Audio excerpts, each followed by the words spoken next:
Dear viewers, আসসালামু আলাইকুম। আপনারা অনেকেই মনে প্রশ্ন থাকতে পারে যে সিলিং ফ্যান যদিও 80 ওয়াট বা 75 ওয়াট আমরা রেটিংয়ে পাই বা বক্সে লেখা থাকে, কিন্তু আমরা প্রকৃতভাবে আসলে একটা সিলিং ফ্যান যখন চলে তখন আসলে কত ওয়াট লোড কনজিউম করে সেটা আমি প্র্যাকটিক্যালি আপনাদের এখন দেখাবো। এই যে দেখছেন আমার হাতে ডিসপ্লে যেটা দেখছেন সেটার একটা ওয়াট মিটার, এটা ভোল্টেজ এবং কারেন্ট দুটাই মাপতে পারে। তো আমি এখানে এই ওয়াট মিটার ক্ল্যাম্প অন মিটারটা আমরা সিলিং ফ্যানের যে ফেজটা এখান থেকে বের হয়েছে সেখানে আমি ধরছি, এইখান থেকে কারেন্ট মেজার করবে।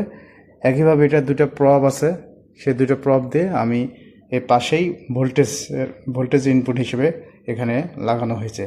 এখন দেখি ফ্যানটা চালু করে যে আমরা এখন দেখেন আপনি ওয়াট জিরো দেখাচ্ছে রিডিং, অ্যাম্পিয়ার অলমোস্ট জিরো এবং ভোল্টেজ 230 ভোল্ট।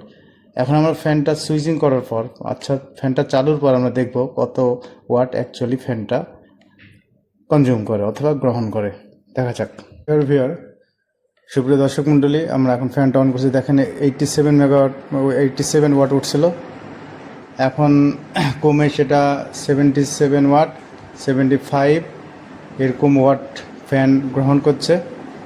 একই সাথে এখানে ভিএ দেখা যাচ্ছে অলমোস্ট 82 থেকে 78 ভিএতে ওঠানামা করছে। আর পাওয়ার ফ্যাক্টর এখানে দেখাচ্ছে 0.92 এরকম মানের। অর্থাৎ আমাদের এই ceiling fan actually on an average